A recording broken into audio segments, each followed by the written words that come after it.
বিষয় হচ্ছে কি, যখন আপনি প্রেম করবেন তখন আপনার পরিবার মানে নিবে কিনা বা এত কিছু আপনার এত কিছু মনে থাকে না। কারণ প্রেম করলে তখন তো আপনার মনে করেন যে সব কিছুতে সময় মেনটেন করতে হয়, সব কিছু করতে পারেন, তাতে তো সমস্যা হয় না, মান সম্মান বা পরিবারের কথা মনে থাকে। যখন বিয়ে করে সারা জীবনের জন্য যখন থাকবেন তখন আপনার মনে হয় যে আমি যার সাথে প্রেম করছি তাকে আমি বিয়ে করছি।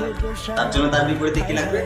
হ্যাঁ, একটা হচ্ছে ভালো একটা কোনো এস্টাবলিশ কোনো কিছু লাগবে যাতে আমি সারা জীবন চলতে পারি। আর আপনার যে সারা জীবনের আগে যায় আপনার এত কিছু করে দিল, তার আর কোনো কিছু চিন্তা করা লাগে না। এটাই হচ্ছে তো, যখন আপনার লাগবে তখন আপনার কোনো টেনশন নেই, তখন আপনার বাবার মান সম্মান নিয়ে কোনো চিন্তা হয় না। ওই বিয়ের সময় আপনার বাবা মার মেয়ের মান সম্মান আপনার চিন্তা হয়। বেয়াদবির একটা লিমিট, ঠিক আছে, একটা বেয়াদবির লিমিট থাকে, মাথায় রেখেন, সমস্যা নাই, মাথায় রেখেন, সমস্যা নেই। আসি তো মাইসা না, আসি তো, আপনিও তো আছেন, আমিও তো আসি, দেখা তো কোনোদিন হবে। আল্লাহ মাঝে তুইলে কোনোদিন তো এই সুযোগটা আসবে, সেদিন বোঝাবো খেলা কাকে বলে। আমিও খেলতে পারি, এটা মাথায় রেখেন, সমস্যা নাই। নিজের এত চালাক মনে করেন না যে আমি খুবই চালাক।